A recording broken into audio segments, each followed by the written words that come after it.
Hi, Jazza. Thanks for joining us. Firstly, how are you? Hi, Ryan. You okay, mate? Yeah, spot on, Jazza. Look, let's go straight into the fight. Then, so much time has passed since you and Kid Galahad were last in the ring together. When you see you in there on Saturday night with him, does that first fight almost count for absolutely zero, given how much time's passed? Yeah, I think so. When it is a rematch, you get it, but it's just like it's a long, long time ago, isn't it? And I haven't seen much of him since probably about 2013, 2014. I haven't watched the fight of his, so it's a long time since. So I wouldn't take nothing from that fight. You say you haven't watched much of Kid Galahad since that fight. From what you have seen, how do you think he's changed as a fighter, if at all, in that time has passed? I think he probably, well, let's say I haven't seen much, but probably, obviously, he's going to physically mature. I can say that, but depends how the Ingles want to adapt. I don't think the Ingles go have the same style, so stylistically, I can't see him being different. I can only see them trying to improve on what they already do. Jazza, I saw in the press release the other day you said that you're sure Kid Galahad is more than happy to win ugly if he has to. Is it the same for you? Is this any means necessary with that world title on the line? Yeah, of course, it doesn't matter how you win, does it? It does not matter how you win. The feeling when you lose, you do anything to win. So, yeah, all means necessary. Jazza, we had you on about a week ago now on Boxing Social, and you said to us that particularly the influence of Tony Bellew was helped you see boxing a bit differently. You described it as smoke and mirrors at times. I was just hoping you could elaborate on that for us and explain to us how you see boxing differently now that you've matured a bit. Yeah, well, a lot of people keep messaging me saying, Jazzy, you're all right. What's going on? You keep saying the bullshit show. You said the bullshit show 15 times on the interview. What do you mean, Jazz? We're not on like personal towards nobody, or I'm not disheartened by boxing. It's just it is what it is. Just see for what it is. You probably see that in any area of life or any area of work.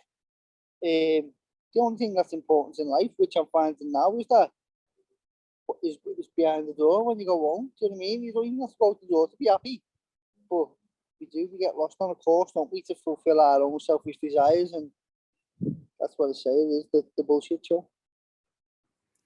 Jazza, you also said that winning the world title would mean everything and nothing at the same time. But just to go back to that, if you do lift that IBF belt on Saturday night, what would it mean not only for you, your family, but to inspire your community as well by being able to bring that belt home? Yeah, when I do on Saturday night, it'll it'll mean everything to the kids around here, the community. We've never had a world champion from where I'm from, this area. We have in the field, not this small area where I'm from. So it'll be an amazing thing. I am carrying the flag for us all. All right, Jazza, thank you and good luck. Thank you, Ryan. Thanks, Ryan. If we go to Joe from Seconds Out next. Hi, Jazza. How are you? Hi, Joe. You okay, mate? Yeah, good, thank you. So obviously, I'm sure you will have seen Lee Wood's victory over Zhu Can on the weekend. I'm just wondering, given that you've got a win over him, how much does that give you confidence you can make a real dent in the featherweight division if you win on Saturday and going forward? Not really. It's just I was happy for him. Do you know what I mean? I didn't fight Zhu Can. I didn't beat Zhu Can either. Do you know what I mean? I didn't fight Lee Wood for the world title either. So I was just happy for him. It was what it was. I weren't watching it as in like I've got my eye on Lee Woods or Kanzu. It weren't that type of thing. I was just watching the underdog winning. Do you know what I mean? I've come a little bit of a Lee Wood fan since. Do you know what I mean? I didn't know nothing about him, but now I'm watching podcasts on him and all that. So I think he's done amazing. And when I win world title, we'll weigh up our options then and see where we're at. I'm sure I won't be a fan of him if we fight again, but now we'll take my hat off to him. In for Ben Davison, Colwell, everyone around him really. Lee, MTK, all the people who his team. He got a good team around him, and I'll be honest, I didn't really take to Lee Wood years ago. Maybe he had a bit of that. I don't know if I want to upset many people here by saying this, but he had that little bit of the Ingle way about him. I don't know, but it seems like he's moved camps and just being himself. Seems like a really, really nice lad. And like I say, I am becoming a little bit of a fan, a bit of a fanboy. Love that. Well, on the fight this Saturday, obviously you fought Kid Galahad before, you lost to him, and he's the only person to have stopped you. Is that fuel for the second fight? Well, no, he's not really, because I lost that fight to also Rigondo by stoppage, didn't I? The only person to have me over. That's what I mean. Sorry, yeah. Yeah. Is it fuel? Yeah, fucking right it is. That's why I've been wanting this fight all these years. In this situation now, I've got exactly what I've prayed on all them times. I've prayed for this for years, and I'm here. So thank God for putting me back in this position. And although the first fight was 8 years ago, if you were to win, it would be 1-1. Would you ever look at that third fight maybe, in another few years down the line? Who knows? Like I say, the same situation with Lee Wood, isn't it? What I'm saying, eh? It's just like, if I was focused on this fight, do you know what I mean? Tell me what's happening tomorrow. Will the fight even go ahead, or will something disastrous happen tomorrow? Who knows? Do you know what I mean? I'm just living for the day, and all those knows I've got a world title fight on Saturday, and my arm lifted. That's as far as I can see for now. Well, best of luck on Saturday. Thanks for speaking Thank to you, me. Joe. Nice one. I think Dan's connection's gone, so I'll just ask another question from the first fight. Is there any comparisons of the first fight you had, like, that you still hold and possess? I know it was so long ago, but what are you going to bring into the rematch that maybe we did see in the first fight? Stylistically, Yeah. I think, I don't know. When when I look back at it, I watch it and I laugh and think, oh, fucking hell, look at what you're doing there. You know what I mean? I've thrown a lot and think, bloody hell, why you doing this and why you doing that? I suppose, rather than focus too much on my opponents, I'm a critic, a self-critic, do you know what I mean? I will definitely be an improved fighter from then, definitely. And like I say, it's been 8 years, so I'll have to be really, because I've been wasting my time if I'm not all these years, do you know what I mean? And so will he. Thanks. I'm not sure what's going to happen now, but maybe someone else. I'm back in, guys. Sorry about that. My internet seems to just drop out. I haven't paid my bills this week. Have you paid your lucky bills on? No, I've been avoiding them, mate. That's why it's gone off. Sorry about that. If we go to Pro Bs next, please. Jazza, how you doing, mate? Hi, mate, you okay? I'm doing well. Look, obviously, we've all seen that glorious night in Goodison a few years back with Tony Bellew. Does it feel like there's a pressure of a city on you this weekend? No, not at all. Far from it, because we're in a bit of a situation where the people who've been supporting me and brought me to this place, they can't go because it's not an event for us normal folk. So it's like it's a mad one, because this is my dreams, and I'm not going to pass up on it. But I do feel for the people who can't be there, because there's people who've like been to every single fight, and they make it there. It's like going to watch football. It's your team, innit? And this is what you support me all these years for, to be here. And now they almost like, they probably feel a bit robbed. Do you know what I mean? I get it. I understand, but also it's a massive opportunity. It's too big for me to turn down. But there's no pressure at all. Feel a bit sorry for them if they can't be there. But what I do know is that when I want to defend it for them, in front of them, in the M&S in Liverpool, or even Goodison, like you say. All right, you got your plans sorted already. Okay, what has Tony Bellew said to you about, handling that pressure on the weekend, and, how to kind of approach the fight this weekend? Yeah, but I haven't spoken to him about pressure. It's not really something that I think of.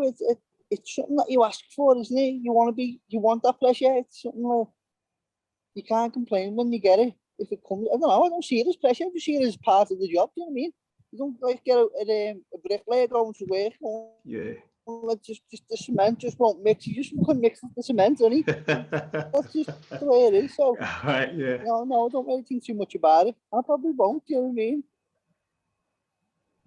Okay, lastly from me, obviously, look, you fought Galahad many years ago, about 8 years ago. Exactly how have you kind of developed as a fighter in comparison to Kid Galahad?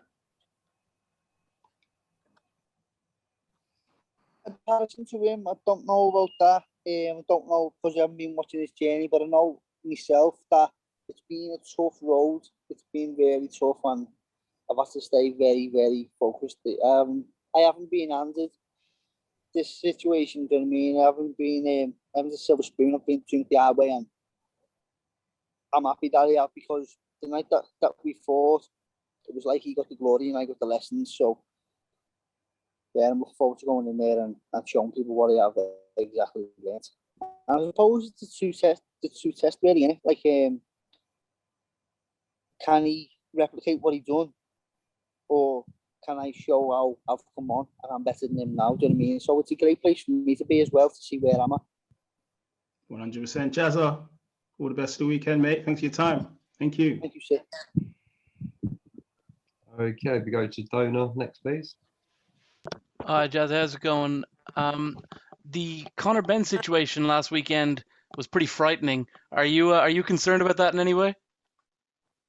Not concerned about it, but I know it can happen because it happened to me, didn't it? I was an hour away from the weigh-in and got a text saying you've got COVID, and I didn't even know that I had COVID. So I messaged Conor and I said to him, "Don't be too hasty because I know that you feel okay now, but it came on me slowly and I couldn't shake it for months. Do you know what I mean? It was lingering on my chest when I was trying to train, so it did affect me training.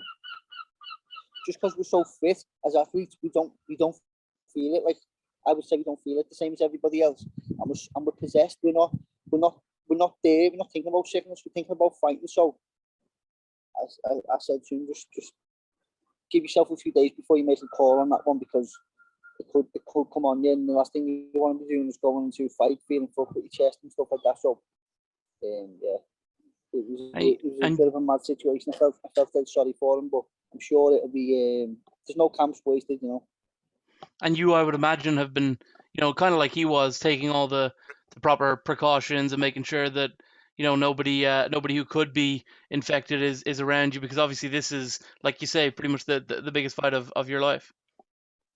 Not really, you know. I feel a bit like when you meet people in the streets and stuff like that. I'm not going to stay in the house because there's people out there who've got a cold. I mean, COVID. You know what I mean? I'm not going to stay in the house because of that. So when I go in the streets and people shake my hand and say good luck to me, I'm not gonna be that guy. Or stay away from me. Got my mask on and all that. I'm not into that. So I just believe that God's will is God's will, and whatever he's got planned for me, I'm not going to be careless about it, but I'm also not going to worry about it too much. For me, I haven't got COVID right now, and I haven't been too careless. I haven't been too careful. You know what I mean? I don't really think too much about it. I think the more that you think about things, the more chance you are of actually contracting these things. You know what I mean? Last one for me. When you envisage this fight and see it playing out, what do you see in your mind? How is this fight going to end for the people watching on DAZN or the few lucky people who managed to get into Matchroom HQ to watch it live? Yeah, with me getting my arm raised, that's how I always see the fights ending. And yeah, it's not going to be an easy fight, I know that. But me getting my arm raised and going back to my family with the world title. Thank you very much, mate. Thank you, sir. Thanks, Dona. If we go to pro boxing fans next, please. Thanks, Dan. Hi, Jazza. How are you, man? Hi, mate. You okay? Yeah, good. Thank you. Good. Thank you. We're talking a lot there about there's no real point in comparing your fight 8 years ago with Kid Galahad again. But one thing I did want to compare is the 22-year-old Jazza Dickens approaching a fight to Jazza Dickens now approaching this fight. What's the difference? What's the difference between the two people there? The Jazzmanian devil he was. Yeah. He was smoking down the bend. he lost the plot. When I look back now and I think, bloody hell, I've got everything written down and write everything down that I do, and I look back now and I think, wow, do you know what I mean? I didn't even fucking the camps that I was training back then, I wasn't even structured properly. I was fighting at a weight that it was just impossible to make. I just thought the bigger the better. It was just like, I don't know, just polar opposites, you know what I mean? But when I do look back, I laugh.